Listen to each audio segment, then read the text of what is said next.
The SAO Progressive Anime, finally fixing the rushed SAO anime, right? So what's up guys, Foxen here. SAO Alicization is done, so I know you're already looking at the next spicy SAO anime. SAO Progressive will fix the rushed SAO Season 1 anime. But was it really rushed? This new SAO Progressive anime may not be that golden ticket you were hoping for. Let me explain. So go ahead and double-hit that like, and ring the bell so YouTube sends you new SAO videos. So far I've seen a lot of confusion about SAO Progressive and the SAO story overall. SAO Progressive is a soft reboot / retelling / really filling in the gaps of SAO floor by floor, almost hour by hour. Currently there are 6 light novels for Kirito and Asuna's journey, spanning over the first 6 floors. You can't expect the anime to redo the first day for SAO from the very first SAO light novel. They may also throw in the story of Kirito after he ditched Klein. What happened right after? SAO Progressive also has a manga version that's slowly been released. I have mentioned this thing has amazing visuals, but the story honestly feels like fan fiction, a drunk version of the real story. The manga also does start from Asuna's point of view, and tends to focus a little bit more on her. Meanwhile, the manga version of Kirito almost feels like a borderline hentai protagonist. If you've seen anyone claiming that this new SAO Progressive anime is just Asuna's point of view on the Aincrad story, this is completely wrong. They're likely only confusing this with the crappy manga. That said, the manga still has positive points, putting aside the questionable story. It actually does present ideas that I think could be mixed pretty well into the upcoming SAO anime. This includes Asuna's actual point of view before SAO began. What led up to Asuna eventually putting on the nerve gear, which the trailer does hint at. The manga also tends to have Asuna much more involved too, which is why I'm hoping the anime will adapt at least this, so there's a fair split between Asuna and Kirito for their temporary party. Anyway, let's get into the meat of the topic. Why didn't SAO Season 1 just show Kirito and Asuna's story from the very beginning? Why was SAO Season 1 so rushed? Let me clear this up for you.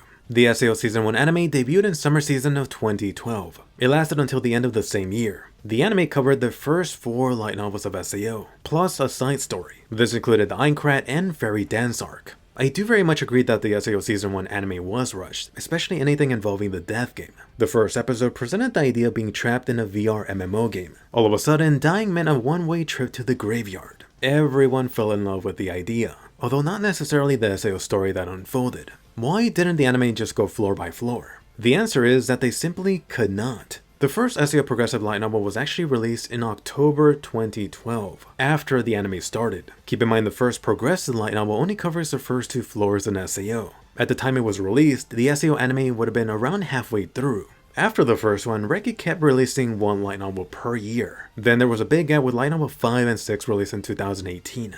The SAO anime instead started off with the very first SAO light novel, the one that came out in 2009. Unfortunately, most SAO watchers have no idea how SAO was written, but in reality, Kirito's SAO adventure began in the first book and also ended in the first book too. And I know you're wondering, how does that even work? The SAO story in the book actually kicks off with Kirito already on floor 74. Kirito was that infamous solo player. He was farming his ass away. During all of this, Kirito thought back to how he ended up in this situation, which gave you a flashback to the very first day, the day that Kayaba launched the death game. Oh yes, the first episode plus some Klein. The original SAO story then goes back to the present day on floor 74. This is where Kirito finds that juicy rabbit. Asuna and Kirito would have formed a party and then run into the floor boss, with Kirito eventually busting out the dual blades that made him famous. Dual blade Kirito would fight Kayaba, ultimately losing. A little later, you had that a-hole that would have tried to kill Kirito, eventually with some Asuna and Kirito's sexy time. The original story did not have any of Yui. The 2 lovebirds would have gotten married and then moved into their house. All of this would have led up to the conclusion, everyone fighting that ultra hard floor 75 boss. And the ultimate finale, Kirito versus Kayaba. The first SAO book actually ends with Kirito waking up from the hospital. He was determined to find Asuna. Interesting how the original SAO story came about. You will notice that the anime actually rearranged events, similar to the Attack on Titan anime. You also notice a few missing events here. The first SAO book did not have the first floor boss fight, Silica, Liz, Yui, and so on. Funny because if you only count events for the first book, the anime would have been only 6 episodes. The truth was that SAO was never written with the intention of going floor by floor. It was really only meant to be the tale of the last 2 floors before the game ended. And I know what you're wondering, why? Why was SAO written like this? How about the other stuff, when did that come in?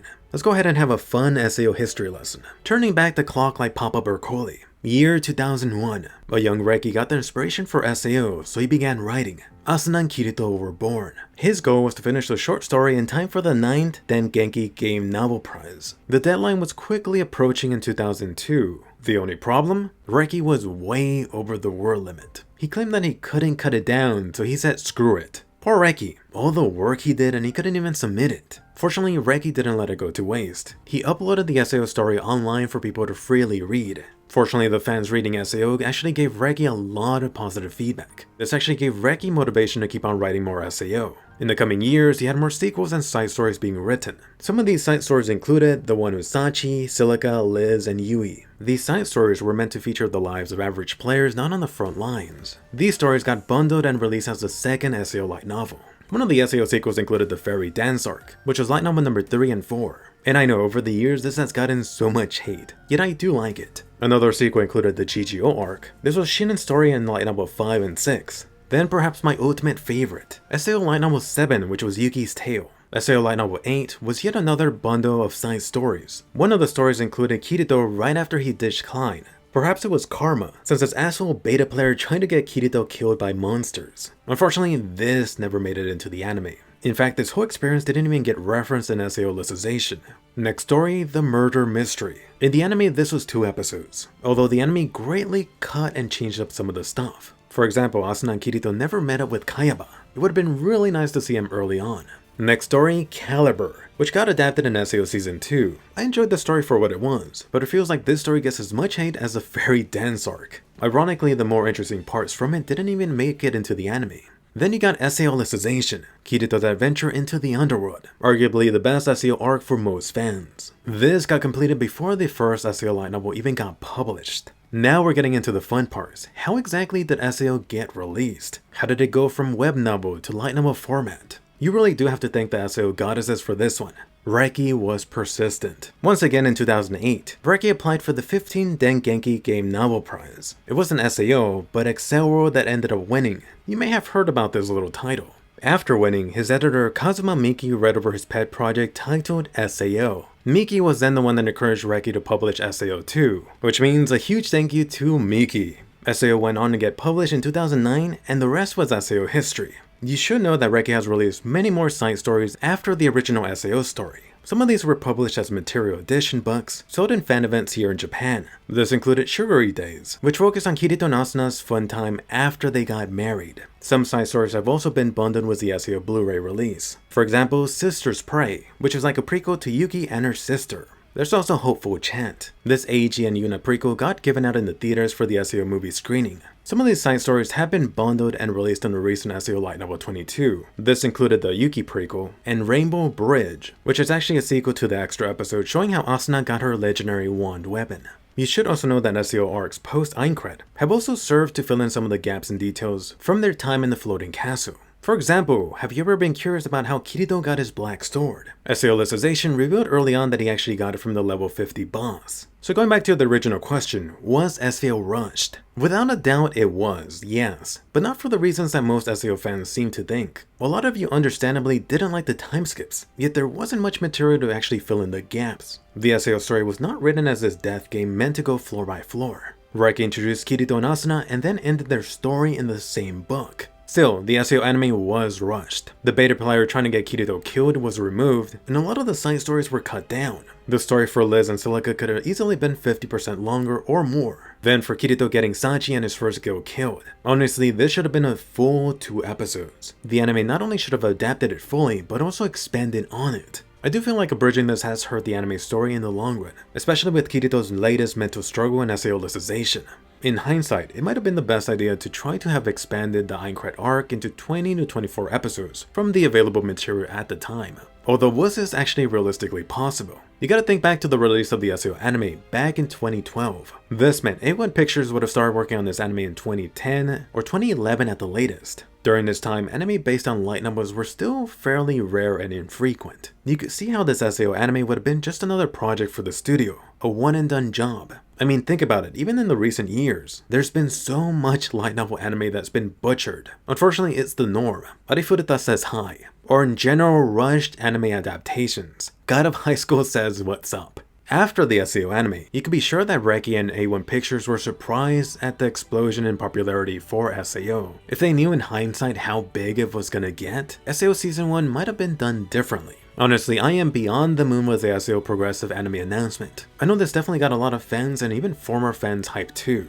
That said, I do warn you to try to keep things realistic. The SAO Progressive Anime will be based on the light novels. Right now, there's only 6 available, which means I highly suggest not overestimating what you're gonna get. In my last SAO video, I gave a 36 to 48 episode rough estimate. Potentially more if they do mix in some ideas from the manga. And I really hope they get this right. It's time to treat SAO like a shonen anime, where you got the anime providing more material than the original source. And I don't mean pointless filler for the hell of it. For the upcoming SAO Progressive Anime, you could expect the first 6 floors. There's going to be a lot of Kirito and Asuna as they take part in the boss floor fights. For a good chunk of it, they actually do spend a good amount of time exploring side missions. You're going to be able to meet Argo finally. Should be perhaps the 3rd character in line that gets the most screen time, besides a certain elf. And I can't wait, Argo is freaking awesome. For the actual floor boss fights, a couple of these in the light novel were actually shortened, which is why I'm going to assume that the actual anime would expand heavily on the boss fights, you know, as they've done for most fights in SAO Alicization.